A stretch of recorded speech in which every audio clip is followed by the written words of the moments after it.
Oke, selamat malam. Terima kasih sudah hadir Mas Aris, Mas Agus, Mas Aan. Nah, kita emang benar-benar untuk mengupas tentang viralnya brokoli dan kubis. Nah, oke. Jadi di sini sebenarnya kita bincang-bincang malam ini, bincang-bincang tengah malam yang penuh manfaat dan arti yang luas untuk teman-teman kita di luar sana yang menonton. Amin. Oke. Dan gue pun jauh-jauh dari Tangerang Selatan menuju ke Jogja, ya kan?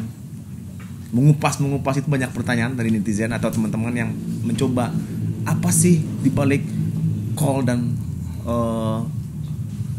brokoli tadi. Nah, gue datangkan sekarang Mas Haris, makasih ya.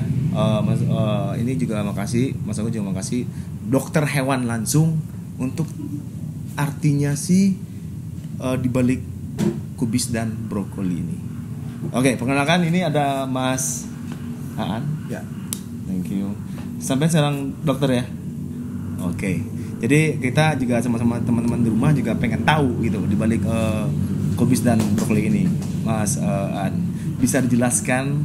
Mungkin teman-teman yang jutaan atau ribuan atau ratusan ribu di rumah bisa paham dengan arti ini yang kita sudah pernah bahas dan viralkan di Lovebird. Di Mas Agus juga ada nanti. Di Mas Agus juga ada nanti gitu. Oke, monggo Mas Aan. Pertama kali kalau kita ngomongin brokoli dan kol, itu satu bahan yang mudah didapat.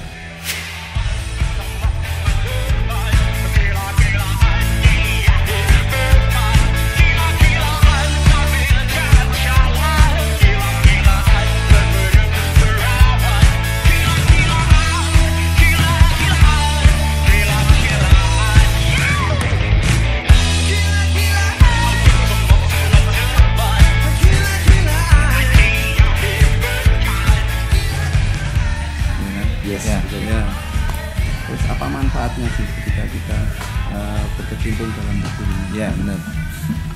Brokoli dan kol itu mempunyai beberapa kandungan sebenarnya yang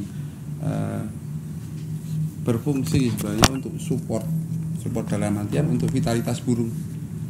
Oke. Pemakaiannya untuk vitalitas seperti apa? Apakah kalau dalam beberapa kawan ngomong itu untuk naikin birahi, naikin kadar testosteron, itu nanti ya, ada juga manfaatnya. Kenapa? Ada beberapa kandungan di brokoli sendiri selain kalori yang ada di sana, itu ada beberapa vitamin B6, B12 sama vitamin C-nya kan tinggi.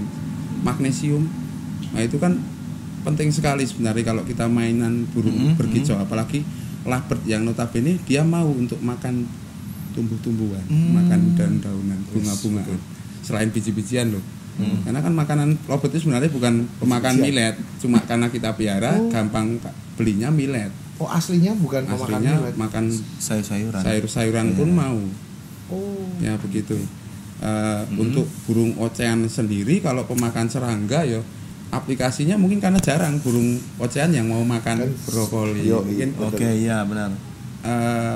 Ada beberapa kawan yang sudah mencoba untuk memberikan brokoli itu untuk dikonsumsi di burung ocean. Cuman caranya tidak langsung, biasanya susah mereka makan. Biasanya dikasih makan ke jangkrik.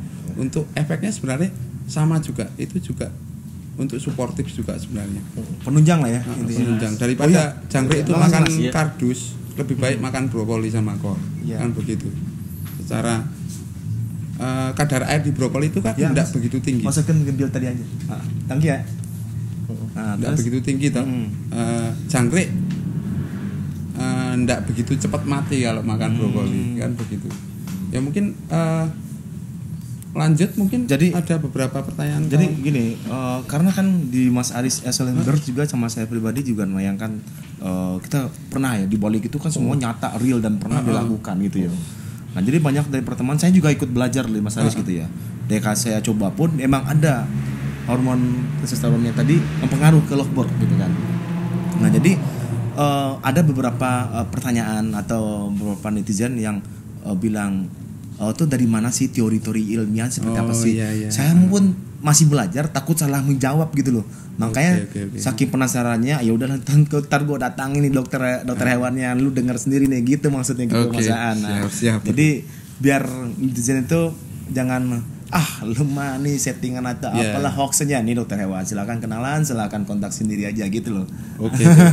Benar ya maksudnya? Nah, monggo kan lebih dalam pemaknaannya tentang kubis dan brokoli ini gitu. Iya. Jadi silakan teman-teman secara Mas Aris bisa ngelihat, kita praktekkan pengalaman ya. Siapapun pengalaman, tapi juga masih baru, masih belajar teman-teman semua ya. Jadi itu penting dan mempengaruhi. Nah, dan dibalik kubis dan brokoli tadi kan mengandung makna yang apa sih, ada unsur-unsurnya apa gitu. Kan saya belum paham banget. Yang esensial ya. Nah, gitu. Maksudnya ditinjau dalam pandangan medik gitu. Ya, dalam pandangan medik. Untuk teori medik sendiri ketika kita kita jadiin satu support untuk kita main burung ya. Itu untuk, karena ini bahasanya brokoli itu ya bro. Brokoli itu kan ini bro, ada beberapa kandungan itu yang memang bagus untuk burung kicau. Kenapa tadi kok diarahkan, apa sih hubungannya dengan testosteron atau birahi itu sendiri? Di brokoli itu ada beberapa kayak vitamin C sebenarnya, itu lebih kayak fungsinya antioksidan. B1 pun juga ada ya kalau nggak salah. B1, B6, B12. Nah, B1, B6, B12 itu di brokoli ada. Dicari tahu di rumah tuh, ya kan. Terus itu banyak juga yang support untuk kalau kita ngomongin testosteron. Dari mana sih hormon testosteron itu muncul kan gitu? Kan dari sel gonad namanya. Sel gonad itu akan dari awal perkembangan, dari baby lahir, dari telur sebelum dia terbentuk menjadi netas itu kan ada pertumbuhan sel gonad. Itu kan dia butuh unsur-unsur, salah satunya yang terkandung di brokoli itu. Entah itu ada magnesiumnya untuk kesehatan spermatozoa itu sendiri, ataupun sel gonad pemroduksi sel spermatozoa itu sendiri. Nah, jadi karena kita, Mas Aris udah memviralkan, saya udah memviralkan, jadi pertanyaan yang bisa dijawab jangan sesuai pengalaman, kita jawab ya Mas ya. Yang masalah teori apa kandungan tuh dokter hewan yang ngerti, atau dokter itu yang mengerti dengan kubis sama brokoli tadi, kita angkat tangan di situ.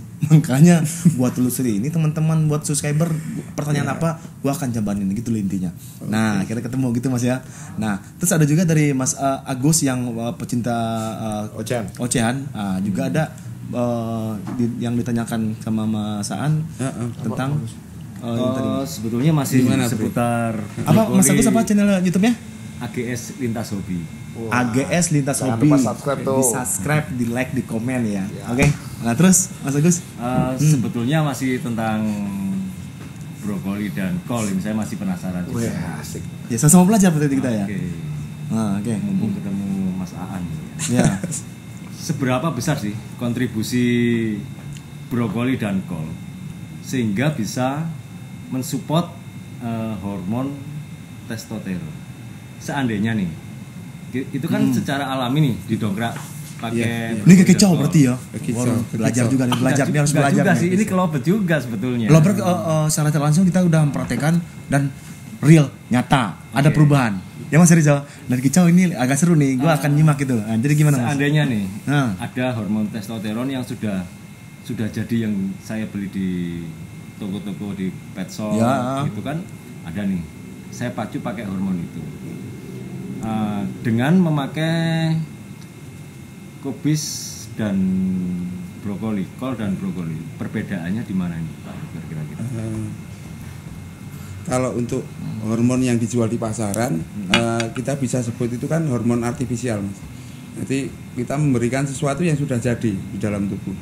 Sementara kalau dengan perawatan, salah satunya dengan brokoli tadi, itu kan sesuatu yang natural, Mas. Itu sifatnya akan lebih biasanya lebih gampang ditolerir oleh tubuh dari burung itu sendiri. Pemakaian hormon yang dikasih artifisial atau hormon-hormon jadi yang mungkin sering beredar di pasaran, itu emang sebenarnya kalau kita pakai untuk penyembuhan tapi sesaat Mas biasanya. Untuk durasi yang lama, untuk pemakaian, apalagi kalau kita punya gacoan burung ya, masa kita pengen nampil cuma sekali, kan pengennya juga lama masih terus toh. Nah, kalau pemakaian brokoli itu sebenarnya bisa untuk mengatasi sebenarnya daripada kita pakai sesuatu yang artifisial yang jadi. Nggak masalah kok sebenarnya kita pakai brokoli untuk mensupport naikin testosteron seperti yang diulas tadi, bahwa testosteron ada beberapa kandungan yang bisa nyupport untuk naikin percepatan penunjang lah. Ya, penunjang, betul sekali. Oke. Kalau dari ini nggak tahu ya, sebagai saya pernah lihat ya, tapi nggak tahu ya, nggak tahu. Si contohnya di Ocen ini kayak si ijo itu sama si murai batu memakan jangkrik atau ulat apalagi itu ya. Apakah itu kan kalau nggak salah saya pernah lihat di makanan dia itu juga seperti sayur-sayuran gitu. Ada yang orang bisa jadi ngasih makan kol atau kubis tadi atau yang brokoli tadi. Apakah dimakan sama si jangkrik sama sulat tadi itu mempengaruhi nggak sih dibagi tubuh jangkrik terus kita kasih ke si kicau tadi? Mempengaruhi nggak sih menurut Mas sebenarnya tetap ngaruh ya. Benar apapun sih, yang Mas, kita berikan. benar kan itu saya nggak tahu nih karena kan saya main di Lombok nih. Pemain di kicau kan Mas Agus lebih paham gitu kan. Tapi sosok sejangkrik ulat dan apa tadi lagi itu ada berhubungan dengan testosteron kah gitu atau gimana sih Mas? Apakah maksudnya? Iya aja. Saya kurang paham ya tadi Mas Agus lebih tahu detail dari jangkrik yang diberi nutrisi kol dan brokoli ini ya mempengaruhi hormon testosteron kepada burung ocehan yang saya beri pakan jangkrik ini. Yo.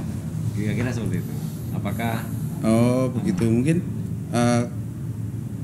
secara langsung sih mungkin tidak ya, tapi brokoli yang kita berikan ke jangkrik itu akan memberikan kondisi jangkrik yang sehat. Ya. Menciptakan beberapa kandungan asam amino di jangkrik itu siap untuk dikonsumsi burung ocehan. Jadi kalau analogi kita burung ocehan langsung dikasih makan brokoli, ya ndak bisa. Mereka pemakan rata-rata pemakan ya ndak mau makan satu dan emang basic enzimnya beda, tapi bisa bergunakah? Ya jelas bisa. Karena begitu dikasih makan jangkrik, jangkriknya kan jadi sehat. Karena jangkrik kan pemakan sayur, batang, biji dan kawan-kawan. Dia bisa mengolah dari bahan-bahan itu menjadi asam amino yang sebenarnya itu esensial dikonsumsi oleh burung pemakan serangga. Adanya pakan-pakan yang berlebih kayak brokoli seperti itu kan jangkrik yang harusnya cuma kurus atau kita beli masih makan kardus, isinya kardus. Ya, dikasih brokoli, rata-rata jangkrik pasti lahap banget, Mas. Oh iya benar. Mesti cepat ya itu diganti, kardus keluar diganti oleh brokoli. Dia mencerna brokoli, kandungan gizinya lebih bagus. Jangkriknya jadi lebih gemuk, lebih sehat, mungkin konsistensi protein sama lemak di tubuhnya itu bagus, dikonsumsi burung otomatis akan lebih sehat daripada daripada dikasih makan jangkrik yang makan ala kadarnya. Cakep nih Om, pembahasan nih. Oke. Nah, aku mau tanya nih Om.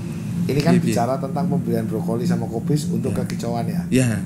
Jangkrik itu kan makan misalnya nih, aku kasih dalam waktu sekian menit, kan diproses nih di pencernaan. Beda nggak kalau misalnya jangkrik itu aku kasih sekarang 1 jam ini kan mungkin belum tercerna nih, masih dalam bentuk brokoli sama kubis di dalam perut, tapi masih bentuknya brokoli sama kubis, belum berubah ya. Terus beda nggak kalau misalnya 1 hari kemudian saya baru kasih makan ke burung? Ini kan prosesnya beda. Kalau ini berarti yang tercerna di dalam tubuh burung itu masih mentahan brokoli sama kubis. Tapi yang kalau 1 hari kemudian sudah tercerna dalam bentuk, nggak tahu nanti dia berubah ke asam amino atau apa, saya nggak paham nih secara ilmiah. Dia beda nggak dikasihkan ke burung ini, efeknya ada bedanya nggak dari dua sisi pemberian ini? Kalau saya sarankan itu lebih baik setelah 1 hari dikasih makan, jangan langsung. Kenapa? Arahnya gimana? Jangkrik yang kita beli di pasaran kita langsung kasih makan burung, kalau itu baru kita beli, itu habis makan apa kan kita tidak tahu. Satu, ketika dikasih brokoli, kalau jangkriknya emang karena makan kardus terus atau mungkin lihat brokoli kan jadi kuat banget dia makan. Terlalu banyak brokoli juga bukan tidak bagus buat burung ocehan, tapi kurang tepat karena basicnya dia itu pemakan serangga. Mungkin dia bisa mengambil sedikit manfaat dari brokoli itu, tapi jumlahnya jangan kelebihan. Kalau ditunggu sampai 1 hari, paling tidak kan sudah beberapa dicerna, isi dari perut si burung juga kan sudah terkontrol. Tapi dari perut si jangkrik itu sudah terkontrol. Efeknya maksudnya misalnya makan brokoli itu karena masih bentuk sayur itu yang masalah ke burung sebenarnya. Lebih bagus kalau dia nutrisinya hewani gitu maksudnya. Hewani. Gitu. Ya gitu ya, karena memang alamnya dia harusnya pemakan hewani. Pemakan hewani. Tapi untuk support menuju protein hewani itu, brokoli juga bisa dipakai. Kan begitu. Untuk mensupport protein hewani di jangkriknya. Karena jangkrik kan bukan pemakan jangkrik juga. Iya kan? Pemakan ibal dia. Ya. Kalau dia sampai makan jangkrik biasanya jangkrik makan jangkrik yang lain itu jangkrik yang bermasalah Mas. Itu enggak sehat nanti jangkriknya ketika kita kasih makan ke burung. Oh malah enggak sih? Ya. Ini ada lagi nih dari pertanyaan netizen nih ya. Ya. Mas Aris pernah melontarkan kata-kata untuk di lovebird itu nanti kubis dan brokoli ini akan menjadi satu raja koloni. Mempengaruhi nggak sih itu? Kalau untuk konteksnya lovebird itu sangat berpengaruh. Karena basicnya dia itu kan burung koloni Bu. Burung koloni, bagaimana tercipta burung yang dominan, otomatis itu selain dari terah, kalau itu kita ngomonginnya masih di koloni alam. Kedua, karena ini Mas, kondisi level testosteron itu berpengaruh ya. Berpengaruh sekali. Karena kan ada yang ngelaporin ke saya langsung, Om Nanda, terima kasih ya. Dulu burung lovebird saya tuh bunyi mandek, saya nggak tahu, bingung. Begitu saya ikutin kontennya Mas Aris, Excellent Bird dan Mas Nanda, abis itu burung saya berani ngekek di gantangan. Kita kan juga nggak semaksimal mungkin, belum pernah nyoba seperti yang masih belajar juga kan, tapi dia udah ngikutin dari Mas Aris, udah terjadi. Terima kasih. Saya bilang oh iya mantap. Nah, jadi datangnya Mas Aan ke sini itu biar dia paham dan akan tahu bisa melakukan di rumah nanti gitu loh. Ya kan Pak ya. Jadi paham, raja koloni tadi yang dibilang Mas Aris tadi itu benar-benar real, nyata gitu, nyata. Ada sih. Berarti gini, mohon maaf. Mas Agus, gimana? Secara teori tadi kan untuk menaikkan hormon testosteron ya. Apakah berhubungan dengan adrenalin itu? Adrenalin sendiri itu sebenarnya itu kan hormon juga Mas, adrenalin itu. Adrenalin selalu berbanding lurus dengan testosteron. Selalu berbanding lurus dengan testosteron. Mengapa? Mengapa? Karena di teori ilmiahnya juga emang seperti itu. Jadi ketika burung dalam konteks ini burungnya sehat loh, punya level testosteron yang tinggi, otomatis gejolak hormon adrenalinnya dia itu juga gampang naik. Fungsi adrenalin sendiri apa sih? Kalau adrenalin itu lebih ke, kalau orang bilang kalau kita ngomongin burung ya ke faktornya itu ngaruhnya. Ya gitu. Bagaimana saling menciptakan semua sih kita lihat ya. Dan keren ini. Bagaimana kita mau menciptakan emosi burung katakanlah? Ya beri dia sesuatu yang menekan kenyamanan dia, yang muncul pasti nanti keberanian. Karena hormonnya naik. Nah, itu teman-teman semua. Ada sih burung yang emang terlahir dia dari orok itu memang sudah gampang narung. Karena itu bawaan, kita jawab yang tadi sempat ngobrol ringan sama Mas Aris bahwa ada burung sing faktor dari lahir ada ya? Emang cuman gitu ya. Tapi kalau lovebird itu jarang banget terjadi Mas, karena rata-rata mereka koloni. Dominasi mereka lebih cenderung ke birahi, lebih menentukan pejantan mana sih yang paling kondisinya paling top perform untuk duluan mendapat betina yang paling siap, kan begitu. Hukum koloni. Bro. Kalau untuk kacer sendiri, karena notabene kan soliter Mas kalau kacer. Kalau kacer itu ada kuotanya itu lebih banyak kacer itu. Kita ketemu kacer banyak itu memang kita makanya lebih sering kita ketemu kacer yang bakatnya fighter walaupun ombyoan itu. Tapi kalau lovebird jarang. Lebih munculnya fighter dari lovebird itu lebih karena dipaksa. Hampir mirip cucak hijau sebenarnya Mas. Nah, lovebird itu hampir mirip kayak cucak hijau karena di alam dia sebenarnya juga koloni.